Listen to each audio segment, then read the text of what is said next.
Hey guys, I hope you're all doing well. I stumbled across this video titled How to Counter a Poke Comp in Draft, and while the end result is okay, he's basically drafted his own Poke Comp with Sustain and a Fiora, which I guess the Fiora is kind of fine, but she's getting clapped in lane by Jace, so it's a bit weird. Um, but it's kind of fine, and I guess it could be Varus top too. She's also getting clapped by that. But yeah, the having your own poke comp with sustain is naturally going to be a poke comp, and that is true.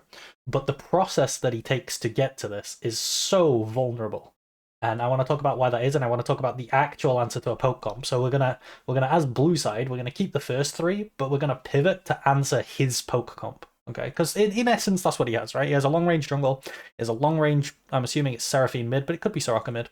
He has a long range AD, and then he has a sustain mid or support or wherever it's going to top up his carries as they play the poke battle, right? We're not going to elect into this poke battle. So what we're going to do from here is we're going to pivot into the thematic answer to a poke comp, which is engage, right? They cannot poke you if you are on their face. Things like Fiddle are insane here, right? Fiddle comes from any angle where you don't have vision, you're dead. You play Maokai top, you put Fiddle jungle, boom, dead. Okay, that's one thing. There's also things like Irelia. Irelia, really good. Whichever is going mid between Seraphine or Soraka is going to get completely destroyed. Could lead you to have to pick something in mid to deal with the Irelia, but then if you pick something flexible on B5 as well, the Irelia can go top into the Soraka, and that's even worse because then it's in a long lane. So that's just not playable. Into all these immobile carries. You could potentially go Aatrox somehow. I'm not sure what I'd pair with that, but Olaf is crazy here. No one can deal with this guy with Karma speeding him up. Karma Shield obviously gives him the speed, and then she's going to buy the... What's it called? Shirelia, that one. And this guy's just going to run all over them, Karma Shielded.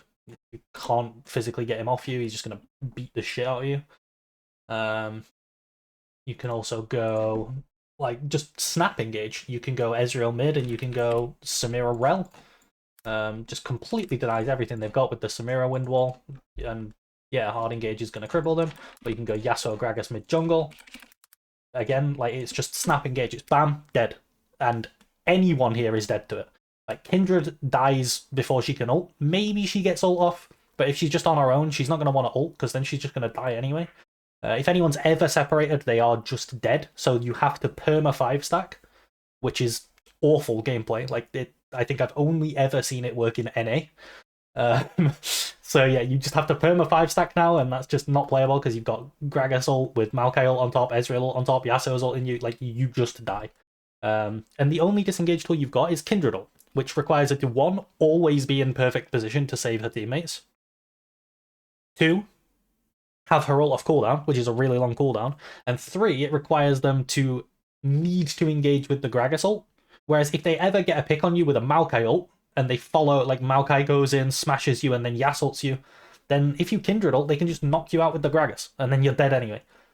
You can also go like Jarvan Ori. This is really good here into all these immobile carries. The Jarvan just EQ ults in with the ball, you get shockwaved, you die. Like there's an Ezreal and a Maokai ult on top of it again. And the reason that this works is because Maokai, Ezreal, and Karma, while they are poke champions, that's just one aspect. What's good about them is that they're flexible. They can play in a variety of different ways. They don't have to commit fully into poke, and that's why the process is bad. Because you've committed so hard into squishy range carries, you have 4 of them.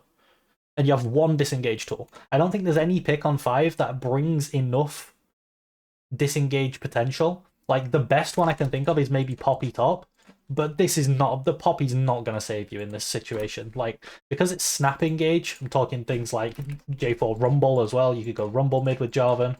But yeah, like the Gragas Yasuo or Malphite Yasuo. And you play Maokai jungle still. Or, yeah, you get the point, right? So these snap engage things just one-shot you. And there's very little you can do. You can play Hecarim here, put Maokai top, and you can play probably Ori again. Just slap the ball on that guy. You've got 2 people speeding up Hecarim and shielding him. He's just going to run into you and obliterate you. So yeah, basically that's the problem with the process. And while the end result is okay in this video, it's not the best. And if you knew that the enemy was going to draft poke from the start, you could just draft snap engage yourself. Yeah. So basically, the end result is good-ish, but the process is terrible. And the process in draft is like 90% of the draft, because the enemy, if the enemy's remotely good at drafting, they're going to be able to pivot, and you don't want that. So yeah, that's basically it. I just wanted to talk about this because it popped up in my recommended, and I'll see you guys later. Bye.